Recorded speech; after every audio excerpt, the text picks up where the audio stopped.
SUVs are definitely a hit with the Indian car buyer, but MPVs with their ability to seat additional passengers are often a more practical option.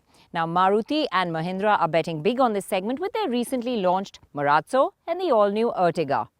Well, we're pitting these two newcomers against an old winner, the Renault Lodgy, and let's see how this three-way battle pans out. Of course, you'll be asking the obvious question, where's the Innova? But the fact is, it's a larger vehicle and sits in a different price band. So that's why it isn't here. The Lodgy and the Marazzo in this comparo are the top-end variants which offer captain seats. The Ertiga is a top-end too, but only offers a bench seat option for the middle row. Well, it's all about moving people, so let's dive into that first. The Autocar team did what it always does and get in and out of all the seats in all kinds of permutations and combinations to evaluate what they're like. Let's begin with what we found, starting with the oldest one in the lot, the Lodgy. Now, getting into the third row of the Lodgy is easy enough with a one-touch tumble mechanism for the middle row. Well, you can sit three in the rearmost seat of the Lodgy, but as you can see, it's a very, very tight fit back here. You have the rear AC vents, window area is large enough, but you sit very, very knees up over here because the floorboard is very high and honestly, it's not a very comfortable place to be. So getting into the Lodgy's middle row is not much of a problem. As you can tell, the floor height isn't all that high. While the version with us has fixed middle row seats, Renault has launched an updated Lodgy with sliding middle rows, giving it the same level of flexibility as its rivals. And you also have the option to recline the seat back. Although the Lodgy has enough room in this comparison, it just pales against the Ertiga and the Marazzo. Moving to the Ertiga, it does have a one-touch operation to slide only the curbside seat forward. Well, as you can see, the third row is a bit difficult getting into compared to the other two cars because this seat doesn't really flip, it just slides forward and the seat back goes forward, so it's more constricted than the other two for access. Getting into the Ertiga's middle row is really convenient. The floor is nice and low, and what I also really like is that you get a brilliant view out. Just look at how large the window is. Of the other cool things, the aircon vents are nicely positioned. I have the flexibility to adjust the backrest. Squashing the rear passenger. And I can also make a bit more space. Now I'm comfortable. Renuka, are you better off now? Yes, I definitely am better off, but I have the flexibility of making this even better because once I recline the backrest, even the seat base moves a little bit back, so I open up more legroom, and I have to say, in this position, it's extremely comfortable. I wouldn't mind being stuck here on a long journey. Despite being the smallest as far as external dimensions go, the Ertiga opens space inside impressively, falling just a tad short of the Marazzo. Let's take a look at what it offers. The access to the third row is also from the curbside, but with the easiest to use one-touch tumble mechanism. So getting onto the middle row of the Marazzo isn't as convenient as the other two. It's a bit of a step up, but once you get inside, you will note that this is a significantly larger MPV. There's generally more space in every direction, and what you'll really like is the good view out. The windows are large, and it's also got these nice sun blinds, which is a nice premium touch. The top air conditioning unit also allows for very uniform cooling, which is again another nice thing. The seats are very well finished, but for a healthier person like me, they do come across as a bit too snug. You can recline the backrest. And remember, there's someone behind you. Oh, sorry. And well, to make space for the rearmost passenger, you can also move the seats back and forth. At the rearmost position, the middle row does have the advantage on middle row knee room. Over to you, Renuka.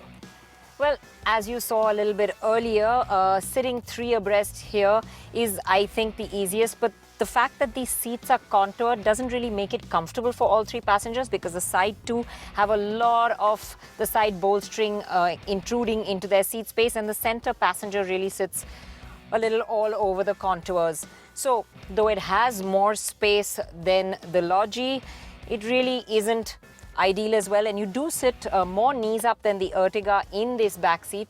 You sit a little lower to the ground as well over here. This window line feels a lot higher than in the Ertiga, so not as spacious and airy as the Ertiga's third row. But other than that, you can't recline these seats, so you sort of have a fixed position in the third row here. Also, the Marazzo's seats are not as comfortable as the Ertiga's as far as cushioning or seat position goes, and the backrest recline angle of the middle row is more limited than the others. Now, with the seat and spacing taken care of, let's look at luggage space. With all seats in place, it's the Ertiga's that offers the most luggage room. Hidden recesses under the Ertiga's boot floor also come in handy to keep valuables safely stowed away.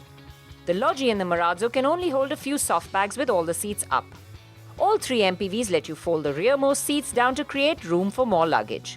But the execution is quite different. Once again, it's the Ertiga that has the slight edge. It's the third row of seats that deftly lower down and sit flush with the boot floor, while the Marazzo and the Lodgy's backrests merely fold down, resulting in a pronounced step in the boot. However, with some effort, you can remove the Lodgy's rearmost seat altogether to create a massive luggage bay. With that, it was time to switch over to the other end of the car, and the place I always like best, behind the wheel. This feels more small and compact than the others from the inside because it's narrower, but I do have seat height adjust to give me a better, more commanding view of the road, and I have to say visibility is really good. The interior now much modern than before in the earlier Ertiga. Lots of layers, textures, colors, and it looks really nice and pleasing to the eye. Of course, you have all the amenities, nice set of dials, the touchscreen infotainment with Apple CarPlay and Android Auto. And we will get into the full feature comparison in a bit, but let's go to the Lodgy front seat. Here, you sit marginally higher and visibility is good with a large windscreen and low dash, but it just doesn't match up to the other two in interior looks or quality, and it feels a little old. Last but not least, let's take a look at the front seat of the Marazzo. Well, the interior of the Marazzo really feels the most premium of the lot. It looks rich. It has some nice textures like this ebony black. Of course, it has all the features and functions that one wants as well. The gear lever sits sort of across the central console at the bottom of it. And the handbrake is this very aircraft-like lever. Not the most practical, especially if you have the armrest down. And it's a bit awkward to function. I mean, this interior may look really good, but it's not without its quirks. The center storage bay is a full arm's length away, the USB ports are hidden from view, and accessing the side pockets or seat height adjust lever would need really slim hands. Well, with all the inspection done, let's come to the features and which one offers what. We've considered the top spec variants of the three MPVs.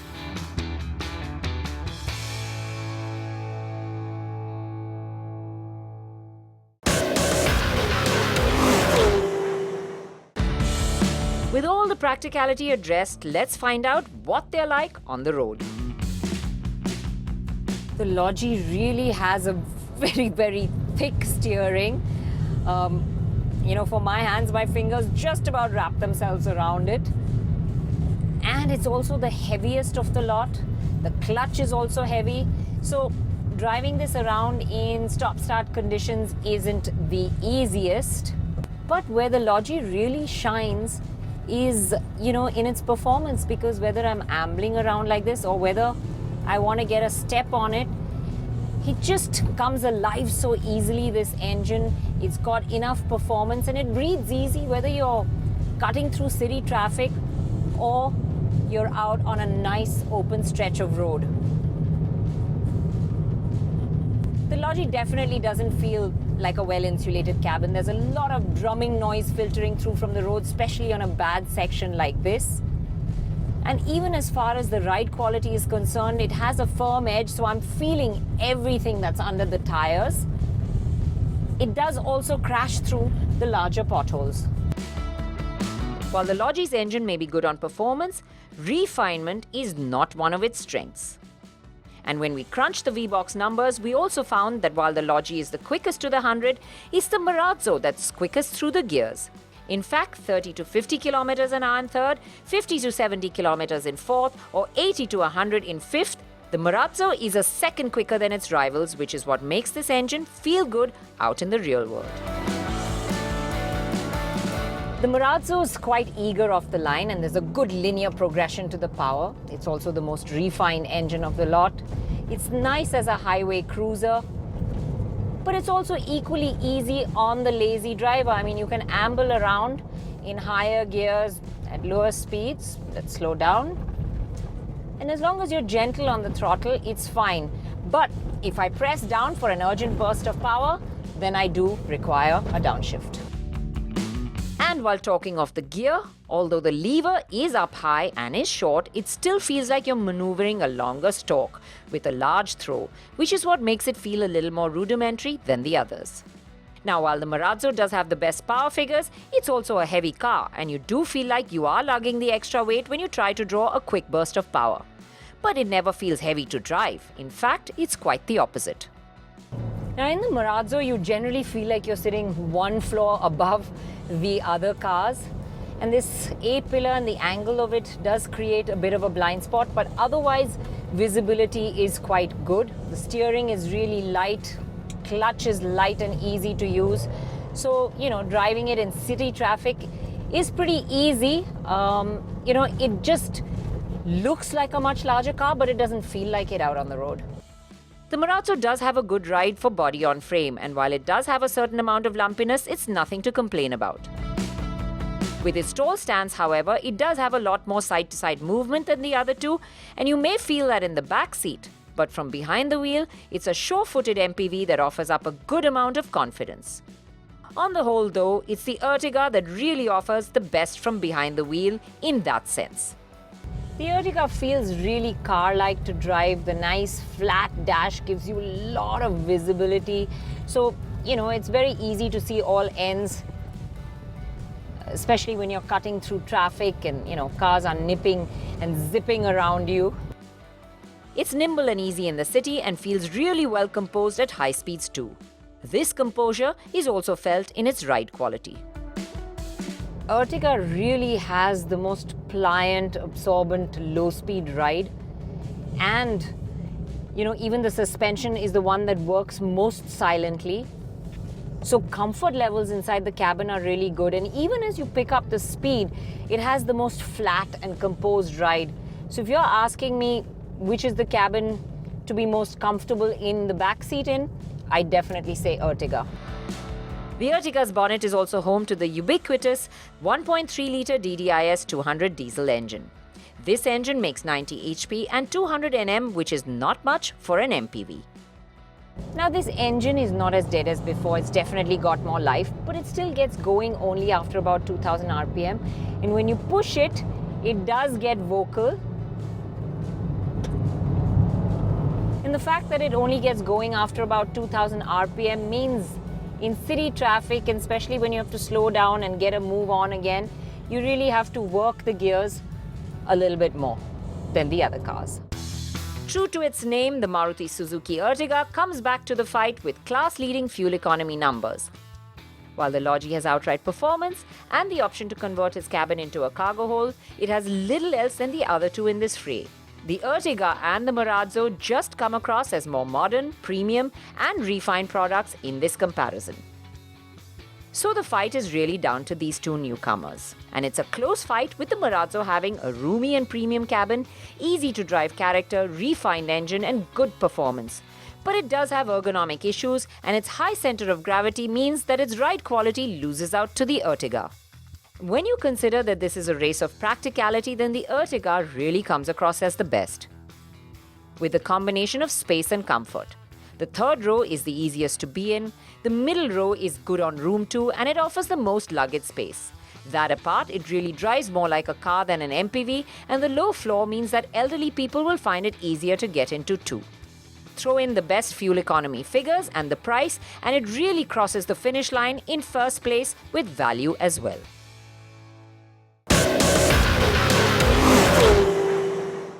This, ladies and gentlemen, is a Porsche Macan. As I'm sure you know, it is the baby sibling to the ever-popular Porsche Cayenne.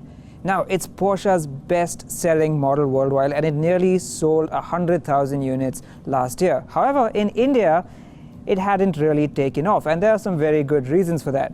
It's just been given a mid-life facelift with a number of key changes that could stand it in better stead, and I'm here in Mallorca, which I promise you was sunny just yesterday, to drive it exclusively for you.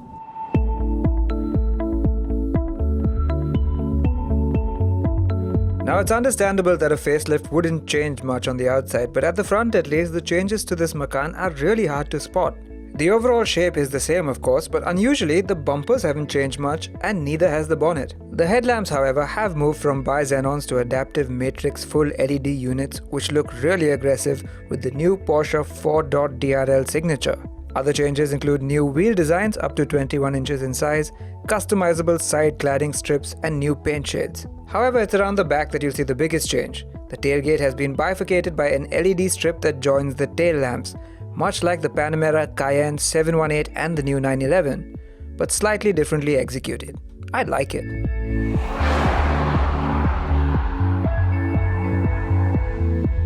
Now, it's not very common for cars to have their interior remodeled considerably for a facelift, but that's exactly what they've done with the new Porsche Macan. Where the old car had a 7.2-inch touchscreen, which was quite a reasonable size, they've shifted over to a nice widescreen 10.9-inch touchscreen, just like the one in the Cayenne. So big and wide is the new touchscreen that they've had to actually re-engineer the air conditioning vents. The AC vents have now been moved under the screen, and the screen basically stretches across the center of the dashboard. That aside, it is still a beautifully finished and solidly built cabin with switchgear that clicks crisply and doors that shut with authority. 2 columns of buttons cascade down on either side of the gear selector as before, although some of them have been switched around. You don't get the touch-sensitive buttons like you do in the new Cayenne and Panamera, but frankly, I prefer the tactile familiarity of physical buttons. The car I'm driving at the moment is the base model Macan. It's just called the Macan, and it uses a 2-liter 4-cylinder turbocharged petrol engine.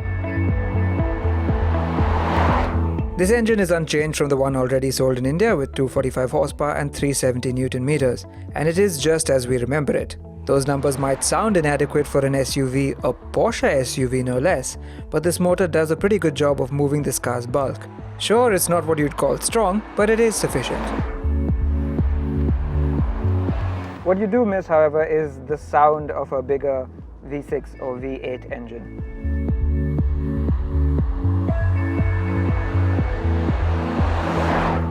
But more than the engines, the Macan always stood out for its handling, and thankfully that hasn't changed one bit. Now you have to remember that the Macan is based on the previous Audi Q5 platform, not the new one, and so it dates back quite a way. That said, Porsche engineers have done such a fabulous job of re-engineering it, it really does feel like a sports car around the bend.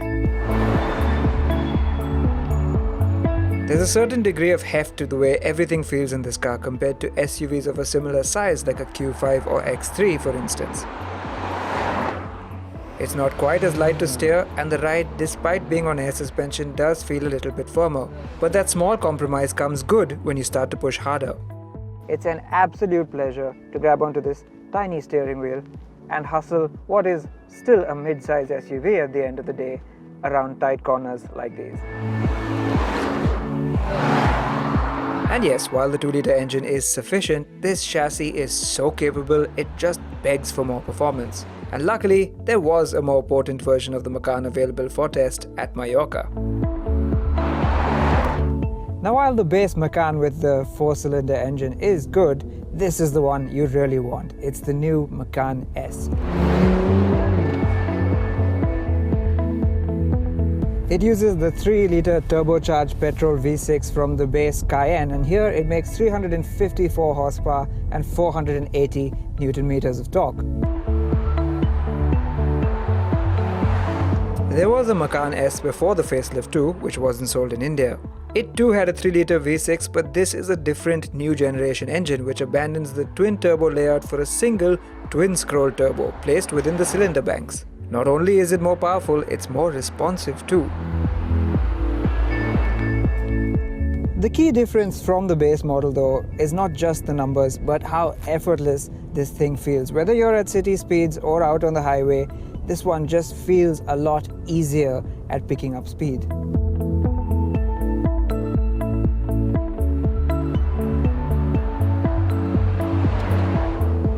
Where the 4-cylinder would start to feel a little bit strained at highway speeds, this one just gets the job done without any fuss.